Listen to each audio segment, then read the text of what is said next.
Hello friends, अस्सलाम वालेकुम। कैसे हैं आप सब। आज हम स्टार्ट कर रहे हैं सेल बायोलॉजी के बाद हमारा एक नया टॉपिक, सेल से रिलेटेड, सेल से ही जुड़ा हुआ, नाम है जिसका सेल साइकिल और सेल डिवीजन, कोशिका चक्र और कोशिका विभाजन। बहुत इंपॉर्टेंट टॉपिक, बहुत इंटरेस्टेड, यानी यूं कहें कि ये बायोलॉजी का एक आधार है।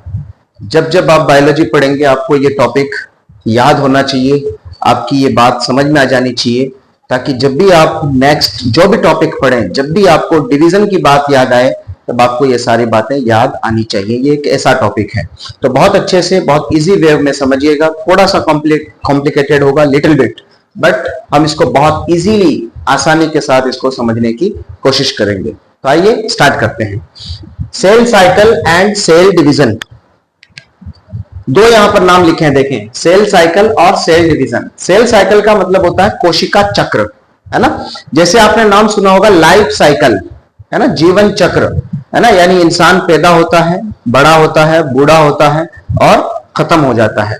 फिर इंसान पैदा होता है ना, फिर बड़ा होता है, फिर बूढ़ा होता है और खत्म हो जाता है। इस तरह से पूरा का पूरा चक्र जो है वो उसकी जिंदगी में चलता रहता है। यानी बार बार कुछ इवेंट्स हैं, कुछ घटनाएं हैं, है ना, कुछ ऐसे इंसिडेंट्स हैं जो उसकी जिंदगी में बार बार हो रहे हैं और सबके साथ हो रहे हैं, है ना, और एक साइक्लिक इवेंट्स हो रहे हैं। तो इसीलिए हम उसको लाइफ साइकिल कहते हैं। जैसे आपने घड़ी की सुइयां देखी होंगी, है ना, तो घड़ी की सुइयां 12 से शुरू होकर के वापस 12 पर क्या हो जाती हैं, खत्म हो जाती हैं, और ये इवेंट्स लगातार चल रहे हैं, है ना। तो इसलिए हम उसको साइकिल बोलते हैं, चक्र बोलते हैं। क्लियर। तो उसी तरीके से यहां पर भी नाम लिखा है सेल साइकिल, है ना, कोशिका चक्र। तो जाहिर सी बात है, एक छोटी सी बात आपको क्लियर हो चुकी होगी कि सेल के अंदर भी कुछ ऐसे इवेंट्स होंगे जो बार बार चल रहे होंगे, लगातार चल रहे होंगे और एक चक्रीय व्यवस्था की तरह से अपने आप को चला रहे होंगे। इसीलिए हम इसको क्या बोलते हैं, सेल साइकिल बोलते हैं। अभी हम इसका और डिटेल के अंदर जिक्र करेंगे। नेक्स्ट है सेल डिवीजन, कोशिका विभाजन, है ना। यानी सेल जरूरत के हिसाब से, कोशिका जरूरत के हिसाब से अपने आप को क्या करती है, विभाजित करती है ना। जैसे फैमिली बड़ी हो जाती है ना, जब बाप के बच्चे बहुत ज्यादा हो जाते हैं, बड़े हो जाते हैं, सबकी शादियां हो जाती हैं, एक घर में गुजर बसर नहीं हो पाता है, तो क्या होता है, बंटवारा होता है ना। एक घर से 2 घर बनते हैं, 2 से 4 बनते हैं, 4 से 8 बनते हैं। सेम उसी तरीके से जब सेल अपने फैमिली को, अपने परिवार को कंट्रोल नहीं कर पाती है, तो वो अपने आप को क्या कर लेती है, डिवाइड कर लेती है, और एक सेल से कितनी सेल बन जाती है, 2 सेल बन जाती है, ताकि सेल अपने फंक्शन को पूरे तौर पर कंट्रोल कर सके। ऑलराइट, आइए बात करते हैं। सबसे पहले हम बात करते हैं सेल डिवीजन की, कोशिका विभाजन की। देखिए यहां पर लिखा है the division of a cell into 2 daughter cells with the same genetic material, है ना। हिंदी में अगर हम बात करें तो हम कहेंगे कि किसी भी सेल के अंदर होने वाला ऐसा विभाजन जिसकी वजह से 2 सेल बने, 2 पुत्री कोशिकाएं बने, और वो दोनों पुत्री कोशिकाएं जेनेटिकली का मतलब यानी उनके अंदर जितने भी जीन्स हैं, जितना भी उनके अंदर क्रोमोसोम है, जितने भी उनके अंदर डीएनए है, वो अपनी मदर सेल के क्या हो, समान हो, तो हम उसे क्या कहेंगे, सेल डिवीजन कहेंगे, कोशिका विभाजन कहेंगे। जैसे फॉर एग्जांपल यहां पर हमने एक सेल बनाई है ना, और ये सेल अपने आप को विभाजित करना चाहती है, डिवाइड करना चाहती है। ऑलराइट, तो इस सेल ने अपने आप को 2 पार्ट्स के अंदर देखें डिवाइड कर लिया। इन दोनों पार्ट्स को हम कहेंगे डॉटर सेल या पुत्री कोशिकाएं। क्लियर है बात। और इसको हम कहेंगे मदर सेल या मातृ कोशिका। क्लियर। तो मातृ कोशिका या मदर सेल ने अपने आप को डिवाइड किया, विभाजित किया, और अपने जो है अपने शरीर से 2 सेल नहीं बनाई, जिनको हमने क्या कह दिया, पुत्री कोशिकाएं या डॉटर सेल। अब ये दोनों डॉटर सेल जेनेटिकली अपनी मदर सेल से क्या होंगी, समान होंगी, है ना। यानी इस सेल के पास जितना डीएनए था, या इस सेल के पास जो इंफॉर्मेशन थी, या इस सेल के पास जितने जीन्स थे, वही जीन्स अब इन दोनों डॉटर सेल के पास ट्रांसफर हुए हैं, है ना। यानी इसके अंदर जो कैरेक्टर्स थे वही कैरेक्टर्स इसकी दोनों पुत्री सेल्स के अंदर या इसकी दोनों डॉटर सेल के अंदर भी ट्रांसफर हुए हैं। ये इसका मतलब हुआ, है ना। तो सेल डिवीजन या कोशिका विभाजन का मतलब क्या हुआ कि सेल के अंदर होने वाला ऐसा विभाजन, ऐसा डिवीजन जिसकी वजह से 2 नई सेल बने, और वो दोनों सेल अपने मदर सेल से या अपनी पेरेंट सेल से जेनेटिकली क्या हो, सिमिलर हो, तो हम उसे क्या कहेंगे, सेल डिवीजन या कोशिका विभाजन कहते हैं। क्लियर है बात। Next, types of cell division. कोशिका विभाजन के 2 प्रकार होते हैं। कोशिका विभाजन के कितने प्रकार हैं, 2 प्रकार। है ना। नंबर 1 माइटोसिस और नंबर 2 मियोसिस। क्लियर है बात। माइटोसिस के आगे देखिए मैंने लिखा है समसूत्री विभाजन। समसूत्री नाम से पता चल रहा है, सम का मतलब होता है समान, है ना, यानी जब बंटवारा बिल्कुल इक्वल हो, बिल्कुल समान हो, है ना। जैसे जब घरों का बंटवारा होता है तो एक घर के 2 जब घर बनते हैं तो जितना एक घर को दिया गया उतना ही दूसरे घर को भी दिया जाएगा, है ना। जैसे फॉर एग्जांपल किसी बाप को अपने 2 बेटों का बंटवारा करना है तो एक फ्रिज अगर एक बेटे को दिया है तो दूसरा फ्रिज दूसरे बेटे को भी देना पड़ेगा, है ना। एक मोटरसाइकिल पहले बेटे को दी है तो दूसरी मोटरसाइकिल दूसरे बेटे को भी देनी पड़ेगी, है ना। इसे हम कहते हैं इक्वल डिस्ट्रीब्यूशन, समान रूप से विभाजन। यानी जो भी नई डॉटर सेल बनी है, जो भी नई पुत्री कोशिकाएं बनी है, उन दोनों पुत्री कोशिकाओं को समान रूप से इक्वली डिस्ट्रीब्यूशन जब किया जाता है तो ऐसे विभाजन को, ऐसे डिवीजन को हम क्या कहते हैं, माइटोसिस कहते हैं। इसीलिए हम इसको हिंदी में समसूत्री कहते हैं, यानी समान रूप से बंटवारा हो गया। क्लियर है बात। और माइटोसिस डिवीजन जो होता है वो हमारी बॉडी की कायिक कोशिकाओं में होता है, बॉडी सेल्स के अंदर होता है। किसके अंदर होता है, हमारी बॉडी की जो सेल्स हैं, बॉडी की जो सेल्स, है ना, जैसे हाथ की सेल्स, पैरों की सेल्स, मुंह की सेल्स, बॉडी की जितनी भी सेल्स हैं उन सभी सेल्स के अंदर होने वाले डिवीजन को हम क्या बोलते हैं, क्या बोलते हैं दोस्तों, समसूत्री विभाजन कहते हैं। All right. दूसरा है मियोसिस। मियोसिस कहते हैं अर्धसूत्री विभाजन को। अर्धसूत्री विभाजन का मतलब यह होता है कि जो पेरेंट सेल है जब वो बंटवारा करती है, और बंटवारा करने का तरीका जब अर्धसूत्री होता है, इसको हम पढ़ेंगे डिटेल के अंदर, अभी आप चिंता ना कीजिएगा। अर्धसूत्री विभाजन के तौर पर जब कोई पेरेंट सेल अपने आप को डिवाइड करती है तो वहां पर इक्वली डिस्ट्रीब्यूशन नहीं होता। क्लियर है बात, है ना। वहां पर डिस्ट्रीब्यूशन अपनी पेरेंट सेल का आधा होता है। बात समझ में आई। जैसे फॉर एग्जांपल पेरेंट सेल के पास अगर 100 रुपए हैं, पेरेंट सेल के पास अगर 100 रुपए हैं तो वहां पर फिर 100 रुपए ना देकर के 50-50 रुपए दिए जाएंगे। क्लियर है बात। लेकिन यहां पर 100 रुपए अगर पेरेंट सेल के पास है तो बनने वाली दोनों पुत्री कोशिकाओं को भी 100 रुपए ही दिए जाएंगे। क्लियर है बात। अब आप कहेंगे एक्स्ट्रा 100 रुपए कहां से आए, तो उसकी चर्चा अभी हम थोड़ी देर में करेंगे कि वो एक्स्ट्रा 100 रुपए कैसे आएंगे। क्लियर। लेकिन समसूत्री के अंदर इसको भी 100 रुपए मिलेंगे तो इसको भी 100 रुपए मिलेंगे, बिकॉज इसके पास कितने रुपए हैं, 100 रुपए हैं, है ना। और हमें क्या करना है, इक्वली डिस्ट्रीब्यूशन करना है, समान रूप से विभाजन करना है। लेकिन अर्धसूत्री विभाजन में ऐसा नहीं होता। अर्धसूत्री विभाजन में अगर इसके पास 100 रुपए हैं तो इसे 50 मिलेंगे और 50 इसे मिलेंगे। क्लियर है बात। और अर्धसूत्री विभाजन जो होता है वो गैमेट्स के अंदर होता है। ओनली फॉर किसके अंदर, गैमेट्स के अंदर, यानी युग्मकों के अंदर, नर युग्मक और मादा युग्मक। ऑल राइट, बात आप समझ चुके हैं। नर युग्मक और मादा युग्मक, उनके अंदर कौन सा डिवीजन होता है, अर्धसूत्री विभाजन देखने को मिलता है। क्लियर है बात। सबसे पहले हम बात करेंगे माइटोसिस की, समसूत्री विभाजन की। बड़े गौर से देखिएगा, बहुत अच्छी तरीके से समझिएगा, बहुत आसान वे के अंदर में समझाने की कोशिश करूंगा। सबसे पहले हम बात करते हैं माइटोसिस की, समसूत्री विभाजन की। इसका मैंने ब्रीफ इंट्रोडक्शन मैंने आपको दे दिया कि समसूत्री विभाजन क्या होता है ना। समसूत्री का मतलब होता है समान रूप से इक्वली डिस्ट्रीब्यूशन होना, है ना। जो पेरेंट सेल के पास है वही पुत्री कोशिकाओं को, वही डॉटर सेल को दिया जाएगा। सबसे पहले इसके बारे में कुछ बातें। पहला पॉइंट मैंने लिखा है कि समसूत्री विभाजन, माइटोसिस नाम जो है वो गिवन बाय वॉल्टर फ्लेमिंग, यानी वॉल्टर फ्लेमिंग नाम के कोई साइंटिस्ट थे जिन्होंने माइटोसिस शब्द का सबसे पहले प्रयोग किया और उन्होंने इस नाम को दिया। दूसरी बात, माइटोसिस कहते हैं कि newly formed cells are similar with their parent cell genetically. अभी हमने यही बात की है कि जो नई बनने वाली सेल है ना, नई बनने वाली सेल, ये दोनों की दोनों नई बनने वाली पुत्री कोशिकाएं ये सिमिलर होती हैं अपनी पेरेंट सेल के, अपनी मातृ कोशिकाओं के, है ना। किस बेस पर, जीन्स के बेस पर, जेनेटिक मटेरियल के बेस पर ये अपनी पेरेंट सेल के क्या होंगी, सिमिलर होंगी, समान होंगी। यानी जो मटेरियल इसकी पेरेंट सेल के पास है वही मटेरियल इसकी पुत्री कोशिकाओं के पास, यानी इसकी डॉटर सेल के पास होगा, उसमें किसी तरह का कोई डिफरेंस नहीं होगा। अगर ऐसा है तो हम कहेंगे ये समसूत्री या माइटोटिक डिवीजन है। ऑलराइट, क्लियर बात। नेक्स्ट, यहां पर मैंने क्वेश्चन लिखा है व्हाई इट हैपेंस, समसूत्री विभाजन आखिर क्यों होता है, इसके होने का क्या रीजन है, क्या वजह है इसकी, ये क्यों होता है समसूत्री विभाजन। तो देखिए हम बात करेंगे कि व्हाई इट हैपेंस, है ना। यहां पर मैंने लिखा है due to disturbance in karyoplasmic index, है ना, कैरियोप्लाज्मिक इंडेक्स के बढ़ने की वजह से है ना, यहां पर ये डिवीजन देखने को मिलता है। आइए इसको समझते हैं, कैरियोप्लाज्मिक इंडेक्स क्या है। देखें, जैसे फॉर एग्जांपल ये कोई सेल है और इस सेल का ये क्या है, न्यूक्लियस है। तो जब सेल, हमने बात की थी कि सेल का जो न्यूक्लियस है वो न्यूक्लियस इस सेल के पूरे फंक्शन को क्या करता है, कंट्रोल करता है ना।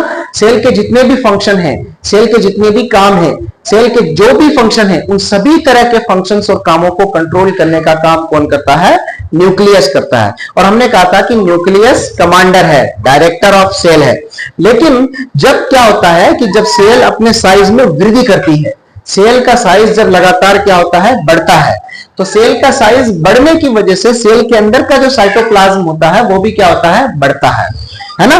तो जैसे जैसे सेल का साइज बढ़ता है, सेल का साइज बढ़ने की वजह से न्यूक्लियस जो होता है वो है ना, सेल के फंक्शन पर अपना कंट्रोल क्या कर देता है, खो देता है ना। यानी सेल के फंक्शन को कंट्रोल करना अब न्यूक्लियस के बस की बात नहीं होती है ना। तो जब ऐसी सिचुएशन आती है तब सेल क्या करती है, अपने आप को दो पार्ट्स के अंदर क्या कर देती है, डिवाइड कर देती है। ऑलराइट, जैसे फॉर एग्जांपल आप उसको ऐसे समझिए, जैसे कोई फैमिली है और ये फैमिली बड़ी हो गई है ना, परिवार बड़ा हो गया, तो फैमिली को कंट्रोल करने वाला जो फादर है वो अब उस फैमिली के खर्चे को मेंटेन नहीं कर पा रहा है ना, फैमिली उसके खर्चे से नहीं चल पा रही, बच्चे बड़े हो गए, उनके बच्चे हो गए, अब इस फैमिली को कंट्रोल करना उसके बस की बात नहीं है। तो क्या किया जाता है कि भाई बड़े बेटे को अलग कर दिया, दूसरे नंबर के बेटे को भी क्या कर दिया, अलग कर दिया, है ना। तो उससे फैमिली वापस क्या हो गई, छोटी हो गई, है ना। तो इजीली सारी चीजों को मेंटेन किया जा सकता है। उसी तरीके से जब सेल पर न्यूक्लियस अपना कमांड खो देता है due to increase quantity of cytoplasm के क्वांटिटी बढ़ने की वजह से, तादाद बढ़ने की वजह से, है ना, सेल का साइज बड़ा होने की वजह से न्यूक्लियस अपनी कमांड जब खो देता है तो क्या होता है, सेल अपने आप को क्या कर लेती है, डिवाइड कर लेती है। हम कहेंगे कि कैरियोप्लाज्मिक इंडेक्स बिगड़ गया, है ना। यानी साइटोप्लाज्म और कैरियोप्लाज्म का जो रेशियो होना चाहिए, जो बैलेंस होना चाहिए, वो बैलेंस अब क्या हो गया है, बिगड़ गया है। और उसके बिगड़ने की वजह से न्यूक्लियस अपनी कमांड क्या कर चुका है, खो चुका है ना। इसी वजह से सेल अपने आप को क्या कर लेती है, एक पार्ट से दो पार्ट के अंदर डिवाइड कर देती है। क्लियर।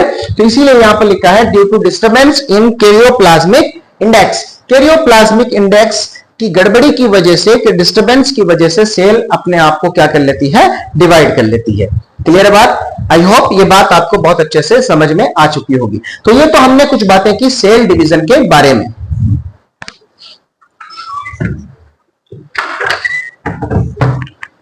नेक्स्ट, अब बात करते हैं हम सेल साइकिल की। वेरी इंपॉर्टेंट टॉपिक, बहुत इंपॉर्टेंट टॉपिक है, जरा इसको अच्छे से समझिएगा। सेल साइकिल, कोशिका चक्र, है ना। अभी मैंने लेक्चर की शुरुआत में बताया था कि चक्र हम इसे क्यों कहते हैं। चक्र इसलिए कहते हैं क्योंकि इसके अंदर बहुत सारे साइक्लिक इवेंट्स हैं, एक के बाद एक इवेंट्स हो रहे हैं और बार बार हो रहे हैं, है ना। आइए इसको समझते हैं।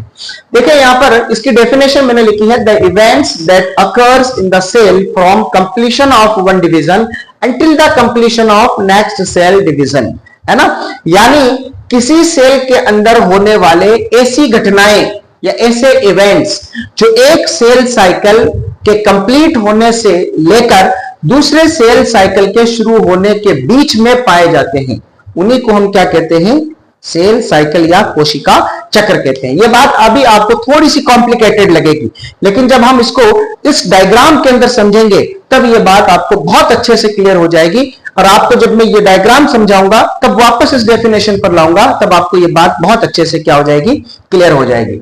ऑलराइट, अब इवेंट्स कौन से हैं, कौन सी घटनाएं हैं। तो यहां पर मैंने लिखा है सेल का ग्रोथ होना, सेल के साइज में वृद्धि होना। दूसरा है डुप्लीकेशन ऑफ जीनोम। जीनोम किसे कहते हैं, एक सेल में जितने भी गैमेट्स पाए जा रहे हैं, एक सेल में जितने भी क्रोमोसोम पाए जा रहे हैं, सॉरी, उन सबको एक साथ मिलाकर हम क्या कहते हैं, जीनोम कहते हैं। तो जीनोम में वृद्धि होना, यह भी इसी सेल साइकिल का एक इवेंट्स है।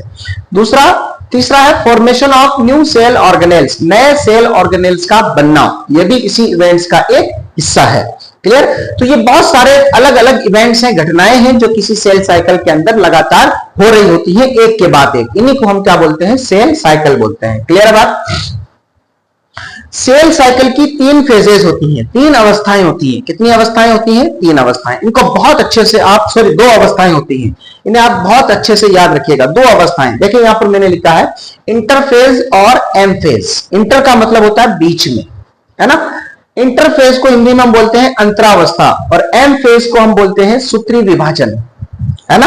और एम फेज के अंदर फिर 4 फेजेज है, देखें, प्रोफेज, मेटाफेज, एनाफेज और टीलोफेज। इन चारों को हम बहुत डिटेल के अंदर पढ़ेंगे, है ना?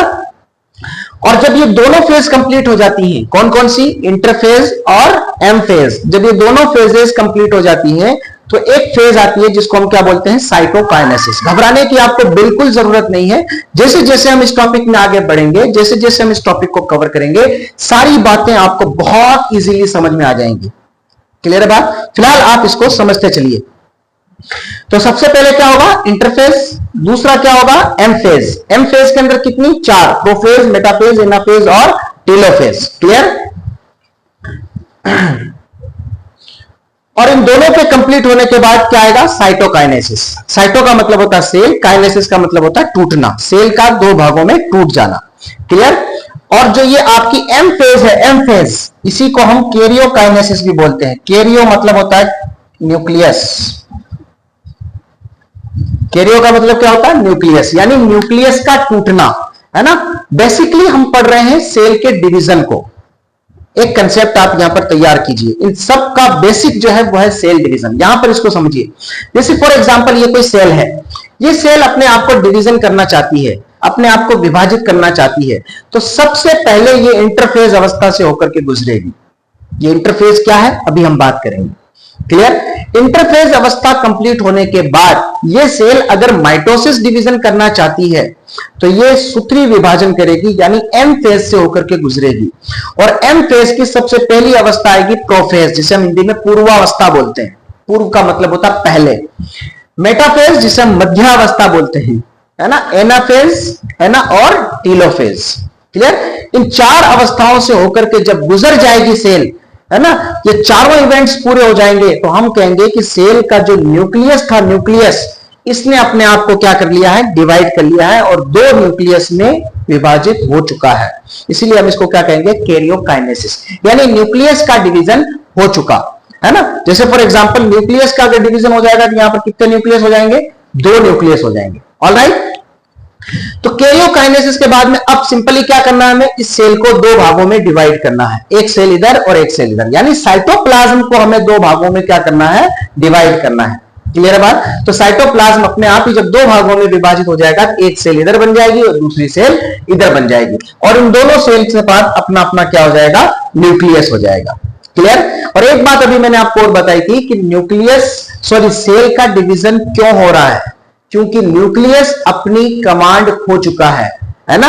क्योंकि सेल का साइज क्या हो चुका है? बढ़ चुका है। कैरियोप्लाज्मिक इंडेक्स खराब हो चुका है, बिगड़ चुका है ना? तो क्यों ना हम एक न्यूक्लियस से 2 न्यूक्लियस बना दें, एक सेल से 2 सेल बना दें, एक घर से 2 घर बना दें, और उन दोनों के अलग अलग कमांडर बना दिए जाए। क्लियर? जैसे फॉर एग्जांपल कोई स्कूल है, बड़ा सा स्कूल है, एक प्रिंसिपल के बस की बात नहीं है कि पूरे स्कूल को कंट्रोल करे, है ना? तो हम क्या करते हैं? वाइस प्रिंसिपल और बना देते हैं ताकि कमांडिंग अच्छे से हो, है ना? तो सबसे पहले हमने क्या किया? एक प्रिंसिपल से 2 प्रिंसिपल बनाए, यानी जो न्यूक्लियस है, जो कमांडर है, हमने सबसे पहले उसका डिवीजन किया और एक न्यूक्लियस से कितने न्यूक्लियस बनाए? 2 न्यूक्लियस बनाए।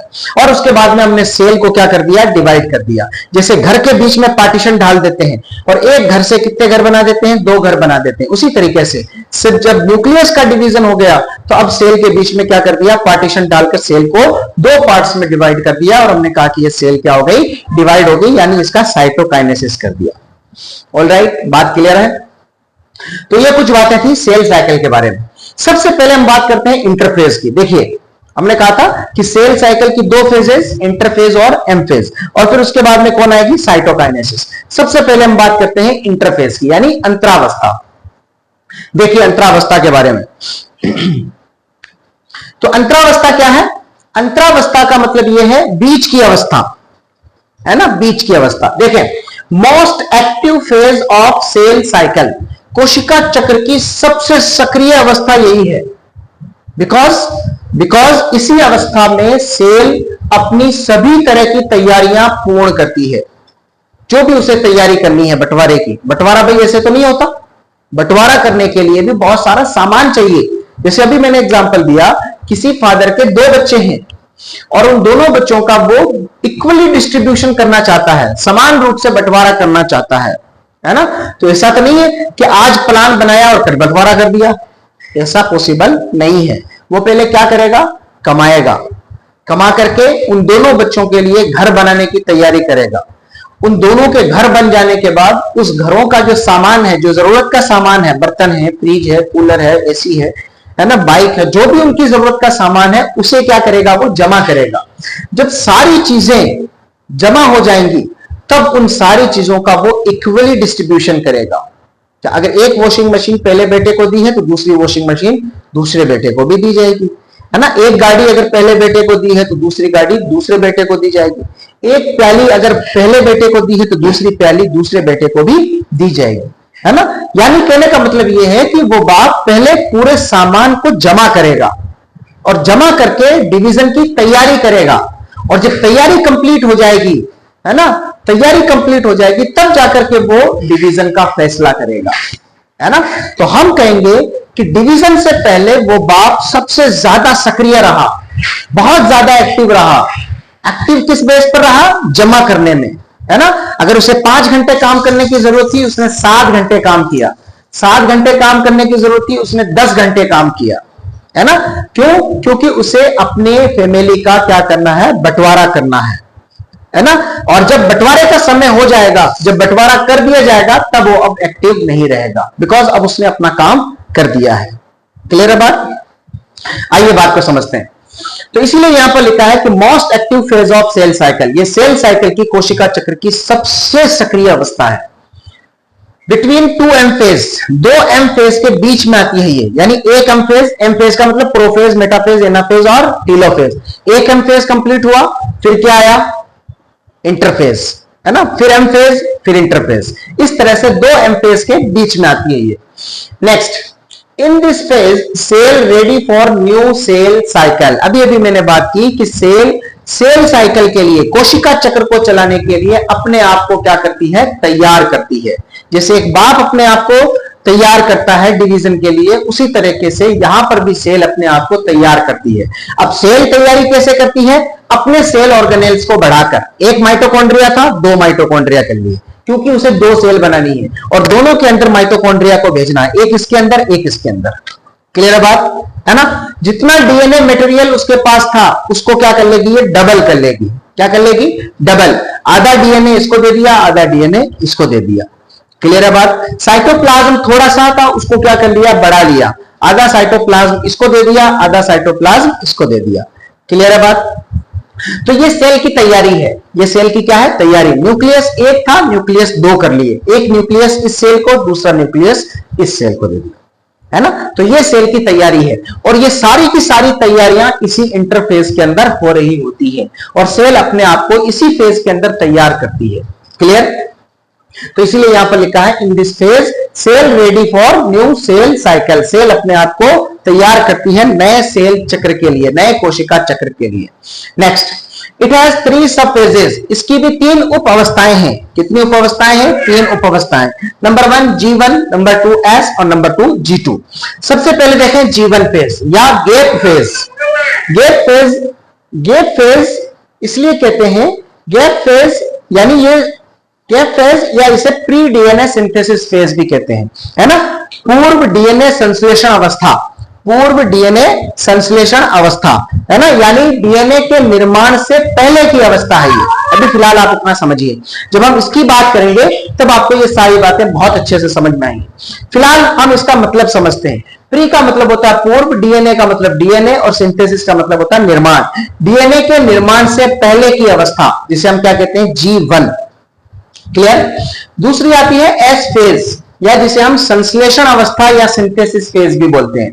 क्लियर। तो जाहिर सी बात है सिंथेसिस नाम से पता चल रहा है यहां पर किसी चीज का क्या होगा, निर्माण होगा। किसी चीज का क्या होगा, संश्लेषण होगा। All right. G2 फेज या पोस्ट डीएनए सिंथेसिस फेज, यानी डीएनए के निर्माण के बाद की अवस्था है ना, पश्च डीएनए संश्लेषण अवस्था इसे हिंदी में कहते हैं। क्लियर। और कभी कभी आती है G0 फेज, है ना। G0 फेज का मतलब होता है शांत अवस्था, यानी जब सेल अपने आप को डिवीजन नहीं करवाती, सेल का साइकिल बंद हो जाता है, सेल किसी सेल चक्र के अंदर पार्टिसिपेट नहीं करती, तो सेल कौन सी फेज में चली जाती है, G0 फेज के अंदर, है ना। आइए हम बात करते हैं इस चक्र की, और इन सारी चीजों को जितना भी हमने पढ़ा है, इन सारी चीजों को इस चक्र के जरिए से समझने की कोशिश करते हैं। क्लियर बात, देखिएगा। देखें, यहां से सेल साइकिल शुरू हो रहा है। देखें दोस्तों, यहां से ग्रीन कलर के अंदर देखें मैंने शो किया है, ग्रीन कलर से। क्लियर, ग्रीन कलर देखिए यहां तक आ रहा है ना, यहां तक हम इसको अगर हम ड्रॉ करें तो ग्रीन कलर यहां तक आ रहा है। तो यहां से लेकर के, इस पॉइंट से लेकर के ये पूरा का पूरा साइकिल किसको शो करेगा, इंटरफेज को। यहां पर हम लिख देते हैं इंटरफेज है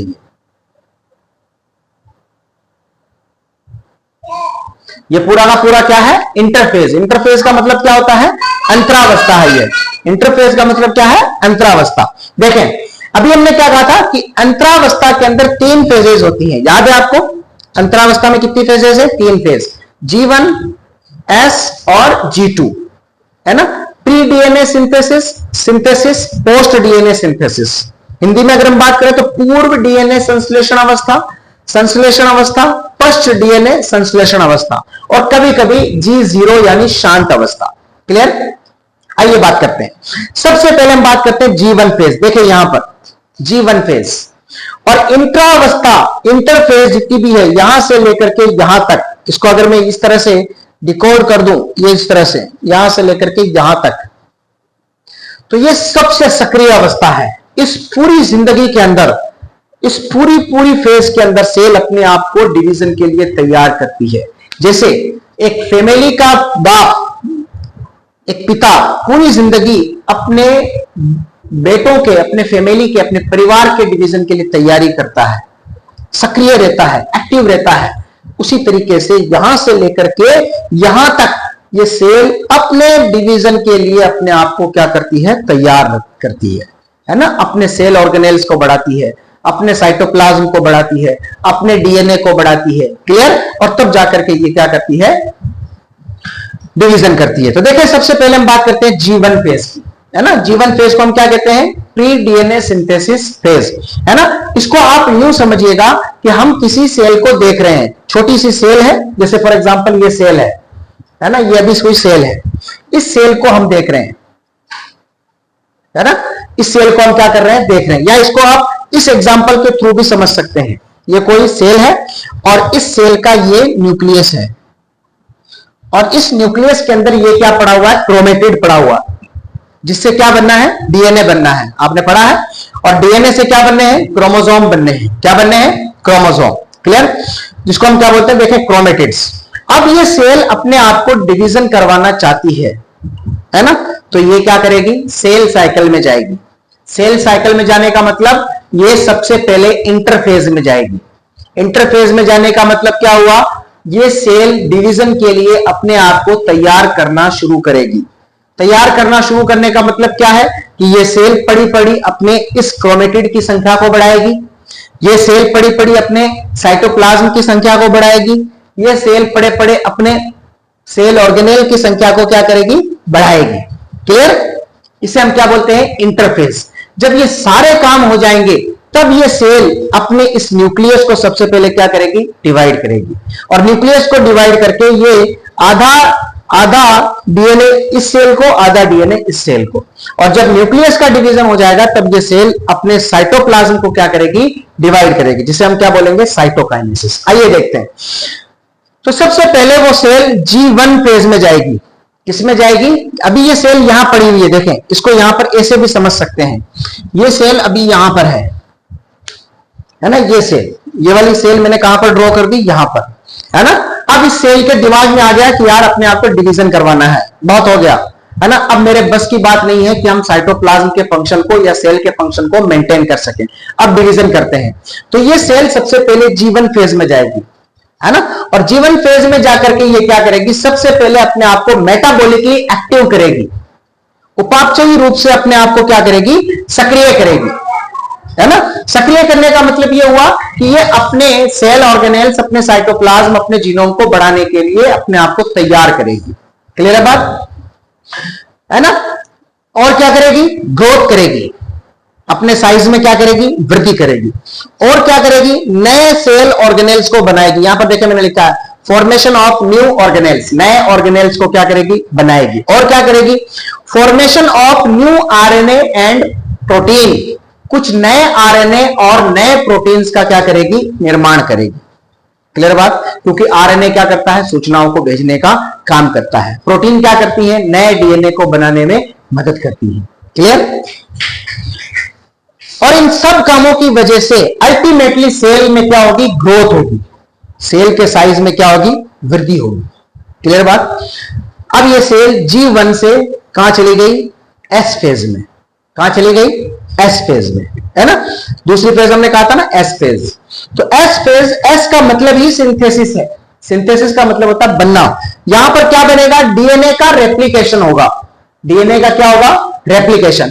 यानी अब ये सेल G1 को क्रॉस करके कहां पर आ गई है, एस फेज के अंदर आ गई, यहां पर आ गई है ना। और जब एस फेज में आ गई है तो इस सेल के अंदर ये इतने सारे बदलाव हो चुके हैं, एक इवेंट्स इसका पूरा हो चुका है। अब ये सेल कहां पर आ गई, एस फेज के अंदर। अब इस एस फेज में आने के बाद इस सेल के डीएनए का रेप्लिकेशन होगा, है ना। डीएनए का रेप्लिकेशन होने का मतलब क्या हुआ, डीएनए डबल होगा, डीएनए की फोटोकॉपी तैयार होगी। जैसे हम फोटोकॉपी तैयार करते हैं ना, एक फोटोकॉपी को मशीन में डाला, 2 निकाल ली, 2 को डाला 4 निकाल ली, 4 को डाला 8 निकाल ली।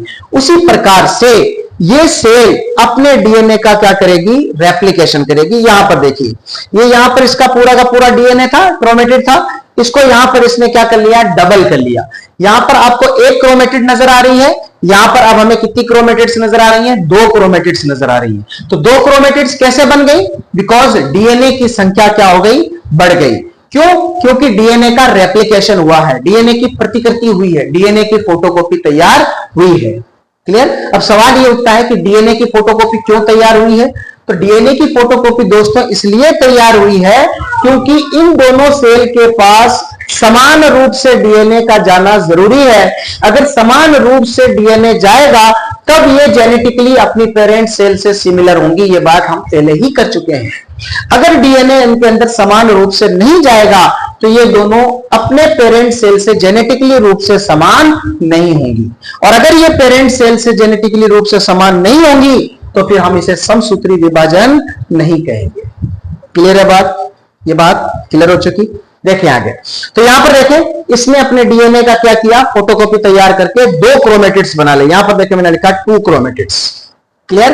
ये किस फेज में हुआ, एस फेज के अंदर हुआ है। क्लियर।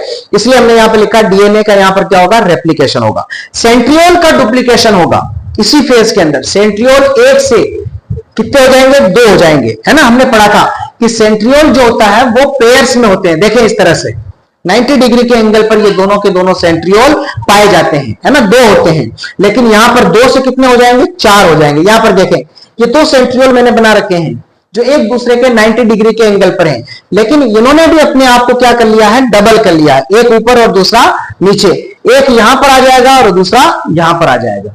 क्लियर बात। इसको अगर हम ड्रॉ करें तो इस तरह से ड्रॉ कर सकते हैं, ये इस तरह से एक रफ डायग्राम, ये इस तरह से, एक सेंट्रियोल ऊपर और दूसरा सेंट्रियोल नीचे। और आपको मैंने पढ़ाया था सेंट्रियोल के अंदर कि सेंट्रियोल का काम है स्पिंडल फाइबर्स को बनाना, है ना। और स्पिंडल फाइबर्स किसके बने होते हैं, ट्यूबुलिन प्रोटीन के बने होते हैं, माइक्रोट्यूब्यूल्स के बने होते हैं, है ना। वो क्या करते हैं, क्रोमोसोम को ऊपर और नीचे ले जाने का काम करते हैं, है ना। यानी आधे क्रोमोसोम को ऊपर और आधे क्रोमोसोम को नीचे ले जाने का काम। ये 2 क्रोमेटिड्स बनी है ना, तो एक क्रोमेटिड्स को ये ऊपर ले जाएंगे और एक क्रोमेटिड्स को कहां ले जाएंगे, नीचे ले जाएंगे।